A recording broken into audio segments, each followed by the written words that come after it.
people have to have a feel for the mission and something that really connects them emotionally to the giving that they do.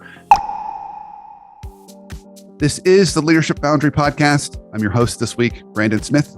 And our guest this week is Cal Morgan. He's the CEO and president of the Atlanta Humane Society.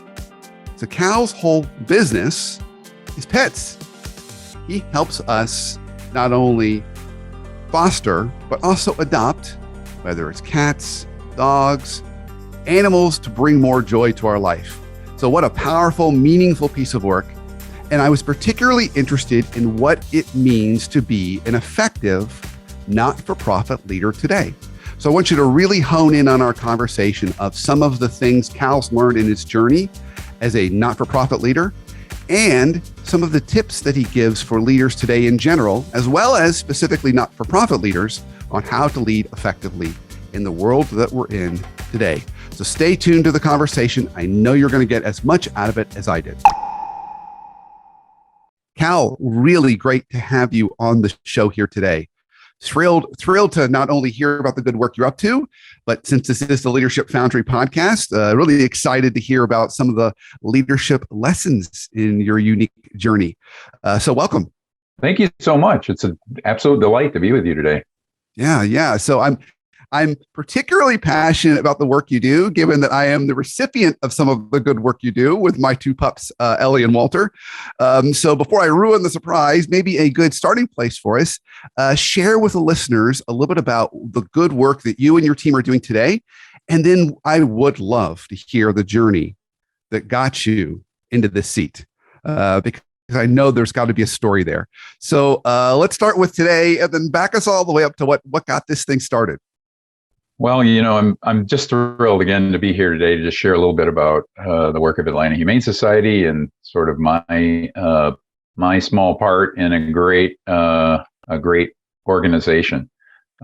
So the organization has been around since 1877 here in Atlanta, and is one of the oldest non-religious charities in the city. And at any given moment, we think we have about 100,000 folks just like you across the region here who have adopted animals from us. So we have a long legacy of creating what I like to call very happy ending stories. Every single day, people walk out of our facilities or meet up with a foster parent and take possession of that wonderful pet that they're going to have in their lives. And we know how much pets do to enhance our lives. So Atlanta Humane Society is an organization with a great legacy. And we're really focused now on the future of what it looks like to be a pet owner and how we can support people and address their needs as they evolve in a more comprehensive way. Yeah, that's great. Well, yes. Thank you again for the great work you're doing. So let's go back in time a little bit, Cal. What got this journey started for you? How did this all begin for you? Yeah, I think most of us, we end up in a place in our career where we never really imagined we would be. I think most of us are doing things today that 20, 30 years ago we would have never dreamed that we'd be doing what we're doing. But the journey is always interesting, and I appreciate the opportunity to share a little bit about mine. I grew up in a family in Michigan, actually, that we were always the house where all the stray dogs ended up in the neighborhood and all the odd. So you were that house. Yeah, so we were that house. That was that house. So we were the ones, my parents were, as I look back, extremely tolerant of us saying, oh, can we keep this one? And, so we at any given time had quite a menagerie at our house. We had rabbits, we had dogs, we had cats, we had small furries, we had all kinds of things.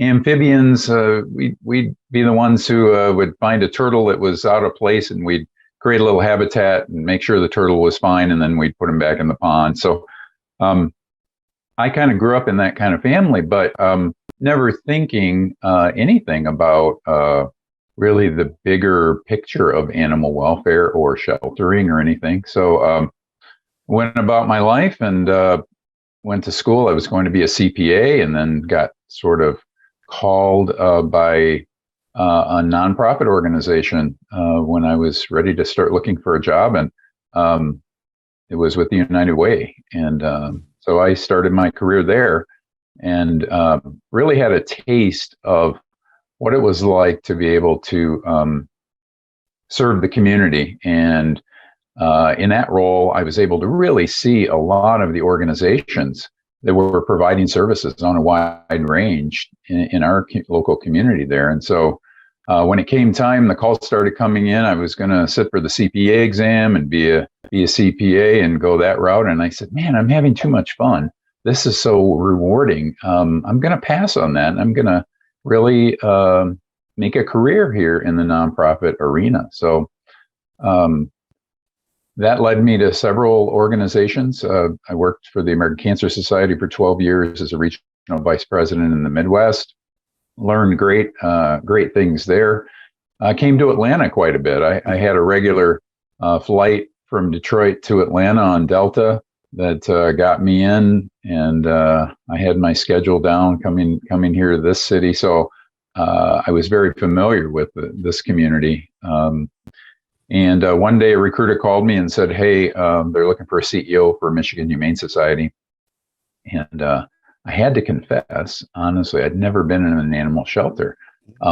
As much as I loved animals, I'd never really had occasion to go to a shelter. So I admitted that right up front. And I said, hey, if you're looking for someone who knows all the ins and outs of animal shelters, I'm not your guy. But fortunately for me, they said, hey, we're looking for a leader who can help us strategize and help us develop a plan and raise the money that we need. And so it started my career in 2000, actually, in animal welfare with Michigan Humane Society. So that was an amazing experience. We had tremendous success. And then in 2014, had the opportunity to come here to Atlanta and really join another legacy type organization. And the rest is history, so they say. So you've had such a rich career in the nonprofit space. So I've got so many questions for you, Cal. So first, I want to talk more about nonprofit. I want to talk about nonprofit leadership first, and then we get to talk about animals, which is also fun. So nonprofit leadership, for folks that have never taken a critical role in nonprofit leadership, what would you say to them is the difference? What are some of the things that make nonprofit leadership unique, and the things that are really critical to being an effective leader in that space? Yeah, I think that's a great question. I talk with a lot of people throughout the course of the year who are somewhat fascinated by this whole idea of, gee, what do you do? I know you lead a not-for-profit organization. A lot of them think that I'm sort of the quasi dog catcher and I have a pole in my hand and, I'm going out there. And, you don't? I don't. Yeah. Or that, I spend my day playing with puppies and kittens, which would be nice. That's, yeah. But it's a real fascinating place to work, because for a nonprofit organization, you're essentially serving the community in a way that you're a steward of the community's resources to be able to achieve something that community finds value in. Mm. And so I think that's a very significant difference. There are a number of people who come looking to make a career change quite often. And they say, I've been working in a corporate environment. I've had great success, but I've in essence enriched the shareholders, and that's rewarding in some extent. Or I've enhanced the bottom line of this corporate organization, but I don't feel like I've done something meaningful for the community.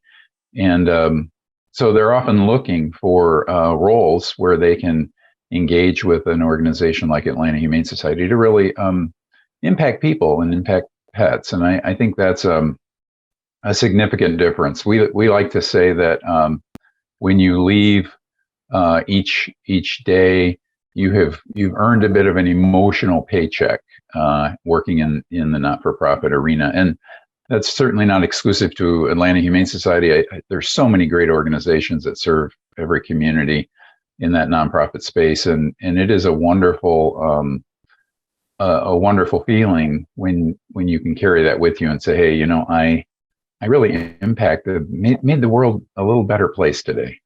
Yeah. So I love that. And I think that's one of the things that's so unique about the not-for-profit space is the meaningful kind of work. I love what you said, emotional paycheck. Wow, cool. Yeah. And there can be some challenges because you have a lot of volunteers as your workforce. So we'd love for you to share maybe the other side of the coin, some of the unique challenges as a not-for-profit leader, because from my vantage point, it seems like there's a lot of influencing that is required and not so much like, well, do it because I said, because these folks are there for more the emotional paycheck than the actual paycheck, which can make leadership in that space a little more tricky. So I would love for your thoughts around that. How do you hate to use this pun, but how do you herd those cats? Yeah, that's actually a very great descriptor, I think, of roles in leadership and not-for-profit. You have so many different constituencies, and so you have different groups who have a sense that they have ownership over the direction, over the outcomes, over the day-to-day things of what an organization does, and so it's a bit of an orchestration that you have to be able to sort of bring all of those components together in a collaborative environment. And I think it's evolved and certainly over time. I'll tell you a quick story. When I was first starting out at the United Way, I was a young college grad, just didn't know a thing about the world or how all this works. And I reported to the CEO at the time, and to this day, I'm still in touch with him. He's in his almost 90 years old, retired in Florida, but we still stay in touch. He was a tremendous mentor to me. And one of the questions I asked him one day, I said, boss, why is it you spend so much time on the telephone? This was pre-technology world, so the telephone was his main thing. And I said, man, you just spend all this time on the phone and you're calling board member after board member after board member and volunteer. And I said, you're on the phone all day. And he said, that's the nature of the work that we do. We have to collaborate with everyone and make sure that we have consensus. And he said, it's all about gaining consensus about what direction the organization should take next and how the organization should shape its mission. And also, how do we gain the resources in the community? So that was a learning moment for me, that I really understood or began to see and watch him and learn from him in such a way that I realized that this role is not about being an authoritative autocrat, sort of sitting at the desk and telling people what to do. It's really about gaining consensus and bringing people along as a group. And that, to your point, we have 600 active volunteers who are in our facilities at any given time, helping out with all the day-to-day things. We have a governing board. There's people who are coming together and working on strategy and development. And then we have our internal team of staff. And then we have external donors who also want to have a say or want to know what's going on and feel, because they're investing in our work, that they need to have a stewardship understanding of what's happening. So a lot of this role is about sort of orchestrating all of those components to come together. Yeah, you mentioned, I loved earlier on, you used the word kind of there's a lot of groups that feel a sense of ownership. And when you said that, it made me think of the similarities to things like university leadership or even church leadership. Or university leadership, you've got faculty, but you might have alumni. They all have this sense of ownership. Like, and I've been part of this institution for decades. Same thing in church leadership. You may have members in the congregation that have been there for years and years and years, and they feel like it's their place. So it's challenging. Well, so as we're looking back on your career in this space, were there any particular highlights or leadership lessons that you picked up along the way that you said, wow, that was a real formative experience, or that shaped how I lead in this unique arena?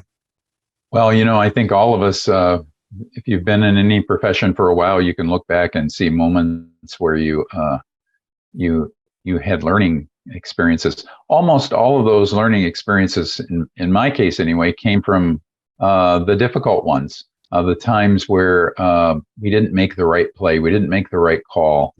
We got ourselves into a situation where we created a conflict that we didn't intend to create. And I think those are the moments where you look back and you say, okay, we could have played that differently. We could have shared that experience in a different way.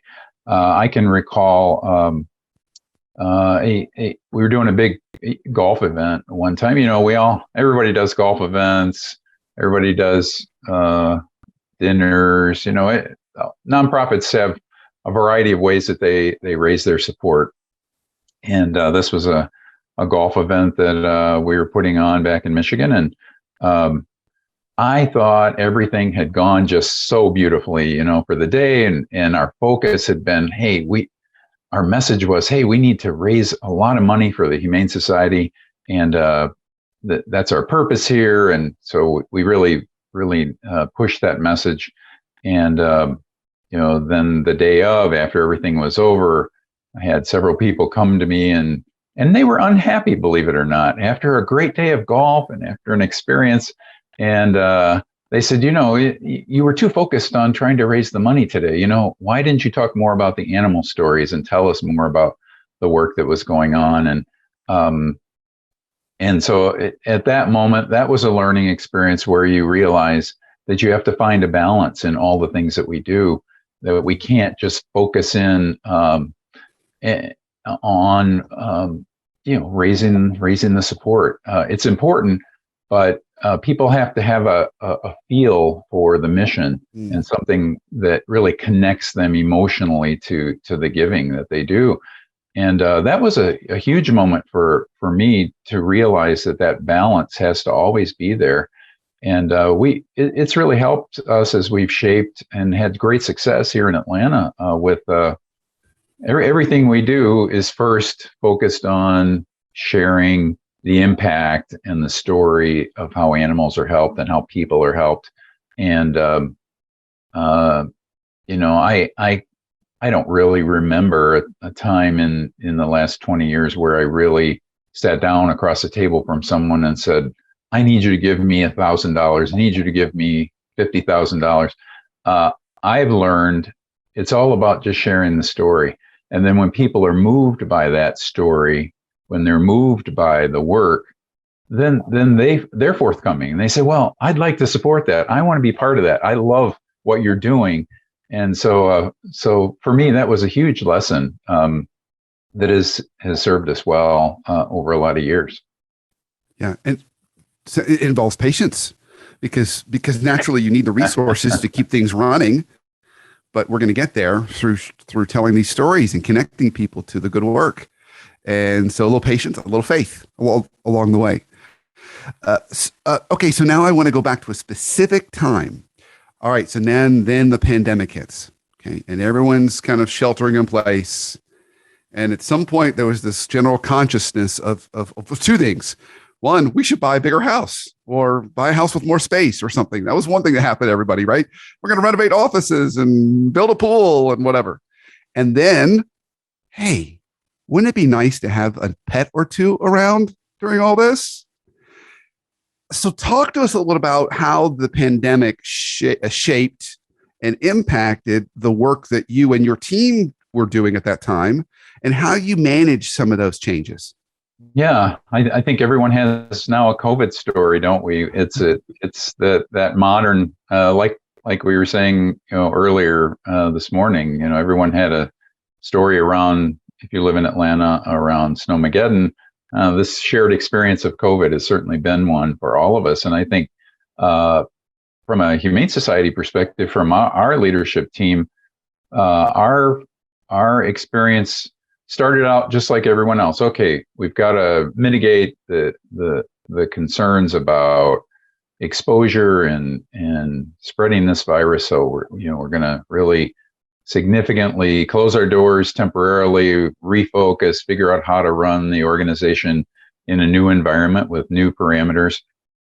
And I think that was a great opportunity for us to rethink everything that we did. Why did we do it? How did we do it? How did we connect with the community? And we were not closed for very long. It was a very brief period of time where we closed down our public facilities. And the demand was just surging from people who contacted us and said, I want to be a foster. I'd love to get an animal. I'm home. We're at home. We're working on our laptops. Wouldn't it be great to have a cat climbing all over our desks? And we could take a foster. Our foster program just exploded. Literally went from a couple hundred to almost 2,000 people in Metro Atlanta who stepped up and said, hey, we'll take a foster animal. So that enabled us to be able to get animals out into homes. We like to say the sofa is the best place where a dog can recover from whatever, and being in a happy home, as opposed to being in a shelter, which isn't bad. We have one of the best shelters in the country, I think, in terms of a place for animals to be. But nothing beats your sofa, right? So my dog Walter would agree. 100%.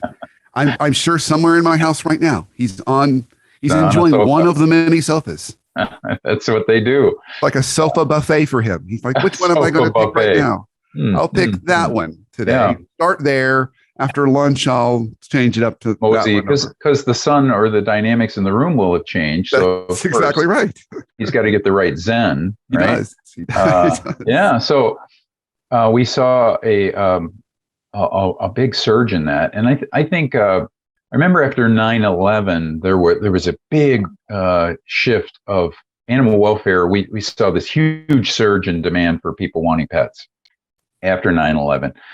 And I think we all concluded that people began to reprioritize after that experience their own emotional well-being and their own need for companionship and their own need to love on a pet. And I think when people get into times of stress, we all know there's great science out there telling us that pets just fill this significant need for us as human beings. They're great companions.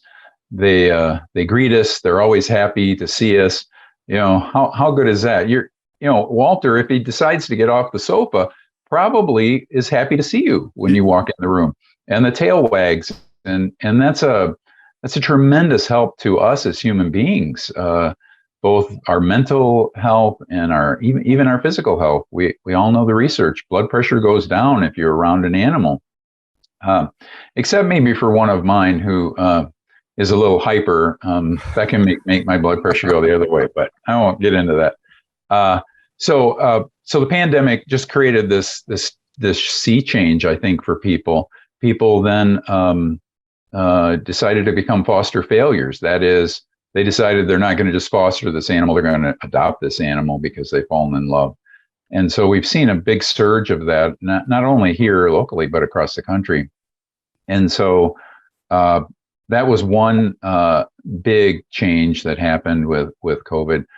But I think from our management team, we began to recognize that with people being let go from their jobs or being unable to work because of family commitments and all the impact, we had a tremendous need for supporting people who had pets who were in a socioeconomic disadvantage. So we started a food program.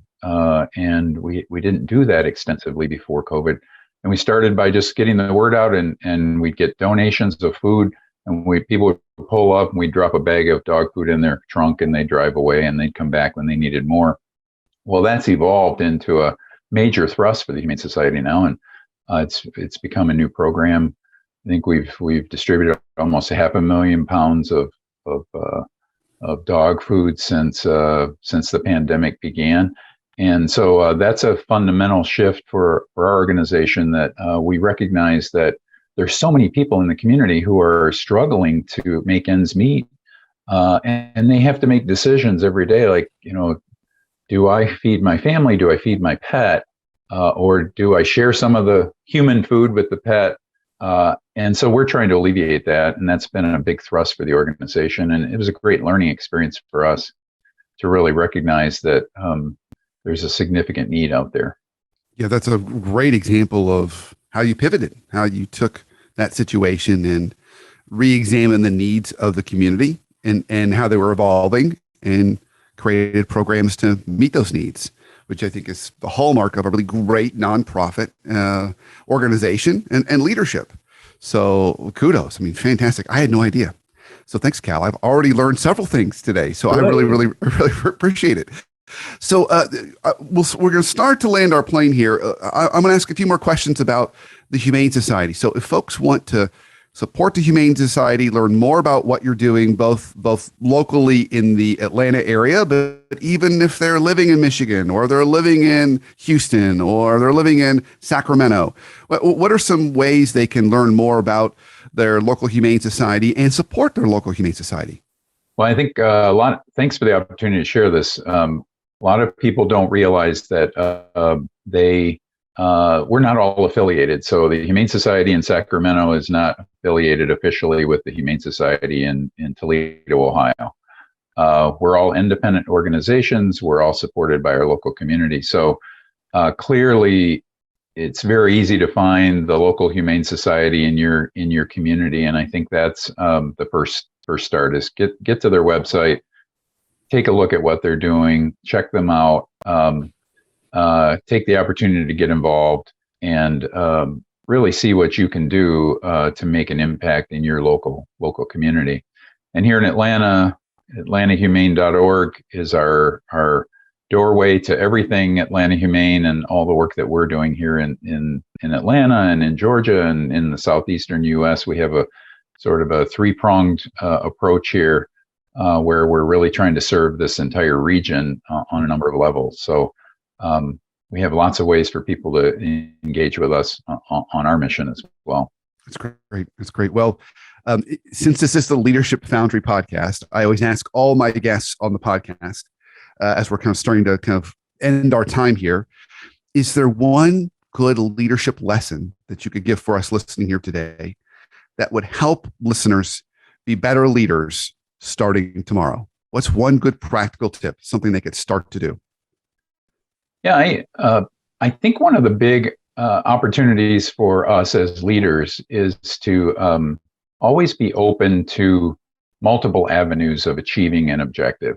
I think one of the things that we've learned over the years is I may wake up in the morning with this great idea, and I come in and I talk to the team and I say, "Hey, I got this great idea," and then sure enough, I have a great team, and then they start saying, well, what if we did this, or what if we tweaked that, or what if we went a different direction? And if you try to hold on to your own ideas of how something needs to evolve, my experience has been that the outcomes are always less than when you can really collaboratively work on this together. And so I think having an openness to saying there are multiple ways to get where we need to go. And I think myself as the leader of the organization, excuse me, I have to be willing to listen, willing to be flexible, and let the team and the entire organization sort of help me chart the right direction. So it's not, leaders today are not successful if they're rigid or if they maintain a very tight level of control. It really is about being a collaborative leader now. And I think that's one of the big evolutions in leadership philosophy. I love that. I think that's great. As you were talking, it reminded me, so there's a martial arts form called Aikido, and it's based out of Japan. And one of the main principles behind Aikido is you don't attack your opponent. You redirect their energy. And that's totally the image that came to mind as you were talking about it, because we go back to our earlier part of our conversation. You got all these groups have this sense of ownership. So sure. How do you activate that and bring them into the conversation? So at the end of the day, everyone's feeling like it's their idea. Everyone's part of it. And in order to do that, it's more of a leader as facilitator than it is leader as director or conductor. You've got to be able to put out ideas, but be open to other ideas and see what the group can kind of come up with together. So everyone's bought in and no one's mad that they're being told to do something they don't want to do. I think that's, yeah, I think that's a great analogy, and the ability to be able to not necessarily have to be the one who gets the credit, to be able to really work in such a way that the team collective is the important measurement tool, not, hey, look at me, I'm so great, and what a great leader I am. It's really, how do we achieve it, collaboratively. Beautiful. Well, Cal, this has been a great conversation. So I know you've already mentioned it before a couple of times. We'll hit it one more time. If people want to learn more about you or the Humane Society, where can they go? Yes, thanks again for that plug. Atlanta Humane, with an E on the end, atlantahumane.org. Atlanta Human, I don't know where that'll take you, but it won't get you to us. Not here. That's right.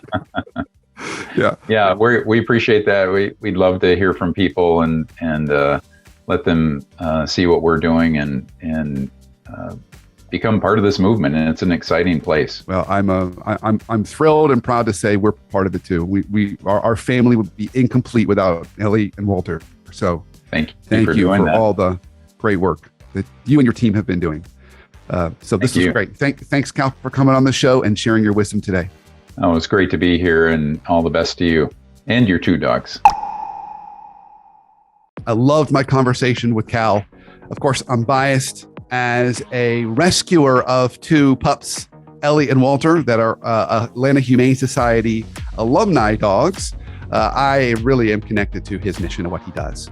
But I loved his conversation and the specific points he honed in on what it means to be an effective leader and not-for-profit leader today.